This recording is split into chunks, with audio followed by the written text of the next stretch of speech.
United States politicians have passed a bill to tighten sanctions on Iran, days before President-elect Hassan Rouhani is sworn in, and in contrast to conciliatory language from U.S. President Barack Obama. The bill, which passed 400-20 in the House of Representatives on Wednesday, would cut Iran's oil exports by another 1 million barrels per day over a year.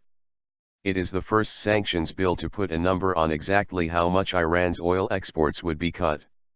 Exports of Iranian crude reported by buyers fell to 800,000 barrels a day in June from 1.25 million in May, the International Energy Agency said in July. Previous U.S. and European Union sanctions have reduced Iran's oil exports by more than half. The United States has worked with Iran's top oil consumers, including China, Japan and South Korea, to push them toward alternative suppliers. The bill still has to be passed in the Senate and signed by President Barack Obama before becoming law. A similar measure is to be introduced in the Senate next month, though it is uncertain whether the language to cut exports by 1 million barrels a day will survive. National security priority. Congressman Ed Royce, a California Republican and chairman of the House Foreign Affairs Committee who introduced the bill, said the U.S. had no higher national security priority than preventing a nuclear-armed Iran. New president or not, I am convinced that Iran's supreme leader intends to continue on this path, Royce said.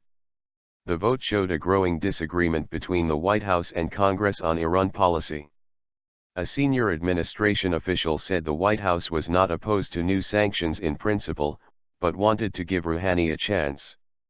Critics said the bill was an aggressive message to send before Rouhani's swearing-in on Sunday.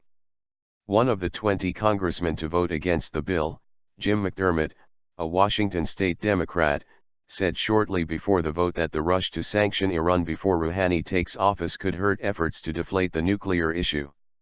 It's a dangerous sign to send, and it limits our ability to find a diplomatic solution to nuclear arms in Iran, McDermott said. Good cop, bad cop. Trita Parsi, the president of the National Iranian American Council, said the House action undermined the prevailing U.S. strategy.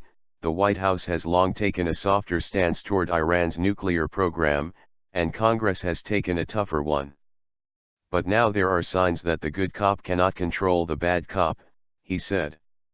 The impression on the Iranian side is not that it's good cop bad cop, but complete chaos and mayhem, Parsi said. The bill also further denies Iran government's access to foreign currency reserves, and targets Iranian efforts to circumvent international sanctions against its shipping. Rouhani, 64, officially assumes power as Iran's highest elected office at a ceremony on Saturday. He will receive the formal endorsement of the country's supreme leader Ayatollah Ali Khomeini following his surprise election triumph in June.